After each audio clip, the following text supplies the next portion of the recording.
Hello বন্ধুরা, আমি রেখাস ব্লগে আপনাদের সবাইকে অনেক অনেক স্বাগতম। আশা করছি আপনারা সবাই ভালো আছেন। আমিও ভালো আছি, আপনাদের ভালোবাসায়, ভগবানের কৃপায় একদম সুস্থ আছি, একদম ভালো আছি। আর এই যে চলে এলাম মেট্রো স্টেশন। আসলে যেটা হচ্ছে বন্ধুরা, এই যে হঠাৎই মেট্রো স্টেশনে এসে দাঁড়িয়ে আছি।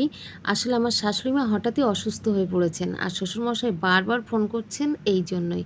আসলে হসপিটালে নিয়ে যেতে হবে, তো সেই জন্যই এই যে দাঁড়িয়ে আছি। আর এবার মেট্রোটা আসবে, আর মেট্রো থেকে নেমেই কথা বলি আপনাদের সাথে। মেট্রো থেকে নেমে গেছি বন্ধুরা, আর এই যে চললাম হসপিটালের দিকে। আর আজকে নীল পুজো, আর নীল পুজোর উপোসটাও করেছি। আর প্রচণ্ড গরম, প্রচণ্ড রোদ্দুর, এত যে কষ্ট হচ্ছে কি বলবো। তো যাই হোক, হসপিটালের প্রায় সামনেটায় এসেই গেছি, চলুন। 3-4 ঘন্টা হয়ে গেছে হসপিটালে ঢুকেছি। আর এই যে এই পাশে আমার ননদ দাঁড়িয়ে আছে, ও পাশে আমার শ্বশুরমশাই, আর স্ট্রেচারে শুয়ে আছে আমার শাশুড়ি মা। তো যাই হোক, কিছুতেই ওনাকে ভর্তি করা যাচ্ছে না। আসলে যখন উনি অসুস্থ হয়েছিলেন, পাশে একটা নার্সিংহোমে চিকিৎসা করিয়ে শ্বশুরমশাই নিয়ে এসছে। তো হসপিটাল এখন দেখছে কিছুই করছে না, কোনো অসুবিধা নেই, যে জন্য হসপিটালে ভর্তি নিচ্ছে না। আমি গেছিলাম পুরাতন হসপিটালে, যদি যদি মাকে ভর্তি করানো যায়, ওখানে আমার চেনাশোনা মানুষ ছিল।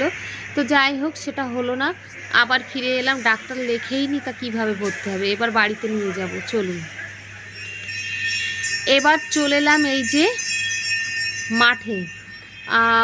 শাশুড়ি মা তো আমার কাছে থাকে না, আমিও শাশুড়ি মায়ের কাছে থাকি না। তো শ্বশুরমশাই ননদ নিয়ে চলে গেল, আর আমি বাড়িতে এসেছিলাম। ওই যে আমার হাজব্যান্ড নিয়ে এসেছিলো, মানে আমার পতিদেব। তারপরে এই যে একটু ফ্রেশ হয়ে চলে এলাম মাঠে। এখন প্রায় কটা বাজে বলুন তো? 9:30 বাজে। 9:30টার সময় এসেছি মাঠে। আসলে এত কষ্ট হয়েছে, আর আজকে নীল পুজোর উপোস, কিছু খেতেও পারবো না। তো যাই হোক, সেই জন্যই মাঠে এসেছি। এই কারণ পাশে একটা ভীষণ বড় মন্দির আছে, আর সেখানে আজকে খাওয়া দাওয়া। তো আমার পতিদেবের ওখানে নেমন্তন্ন আছে। তো ও সেটাই খাবারটা আনতে গেছে, আর আমি মাঠের মধ্যে একটু মানে কি বলবো, তাজা তাজা হাওয়া খাচ্ছি। তো ও আসুক, ততক্ষণের জন্য আমি মানে একটু তাজা তাজা হাওয়া খাই।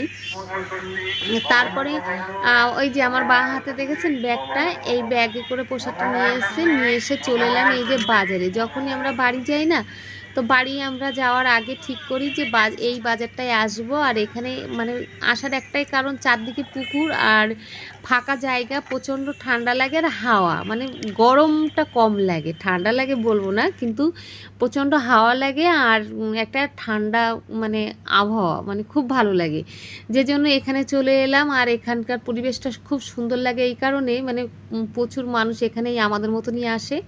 আর ওই যে কয়েকদিন আগে দেখিয়েছিলাম অ্যাক্সিডেন্ট হওয়াটা, তো এখানে এই জায়গাটা অ্যাক্সিডেন্ট হয়েছিল, এই যে যেখানে পুজোটা হচ্ছে।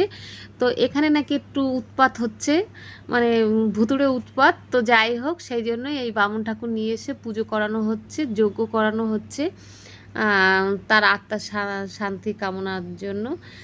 তো সেটাই হচ্ছে। আর চলে এলাম আমিও একটু একটা চেয়ার নেব বলে। আসলে অন্যদিন নিচে বসে থাকি, বলে না লোক ঘোড়া দেখলে খোড়া হয়, তা আমারও আজ সেটাই হয়েছে। রোজই নিচে বসি, আজকে চেয়ার দেখে একটু চেয়ারে বসার ইচ্ছা হলো, তাই চলে এলাম। তো যাই হোক, প্রতিদেব বললো তুমি ওখানে গিয়ে দাঁড়াও, আমি চেয়ারটা এনে দিচ্ছি। তো সেই জন্যই আমি চলে এলাম, আর প্রতিদেব চেয়ারটা নিয়ে আসছে।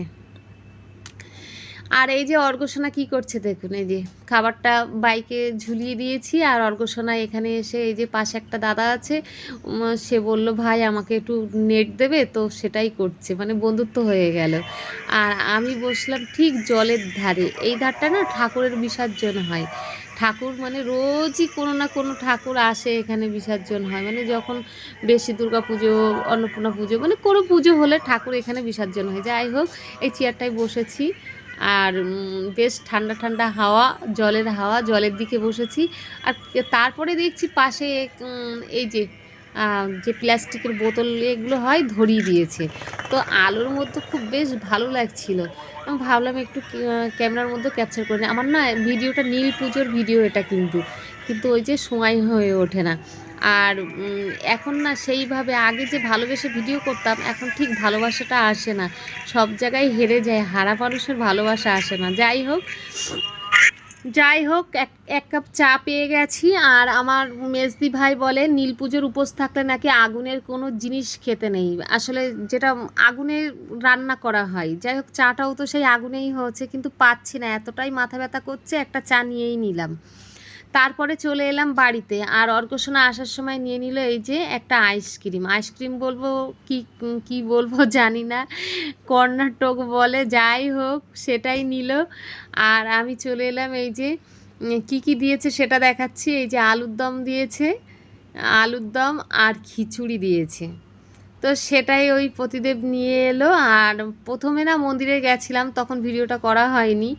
আর প্রতিদেবকে পরে বলেছিলাম যে তুমি করে নিয়ে আসো, কিন্তু সেটা ও আর করে নিয়ে আসেনি, ভুলে গেছে। তো যাই হোক, মন্দিরটা আর দেখাতে পারলাম না, প্রসাদটাই দেখালাম। অর্গসোনা এবার খাবে এটা। এখন বাজে 10:30, 11:45 বাজে। অর্গসোনা চামচ নিয়ে আসছে, এই যে এবার খেতে বসবে। তো অর্গসোনাকে এখন খাইয়ে দেবো, তারপরে বিছনা করে শুয়ে পড়বো, ভীষণ ক্লান্ত। যাই হোক, আমি আমার ভিডিওটি এখানেই শেষ করছি, দেখা হচ্ছে একটি নতুন কোনো ব্লগে।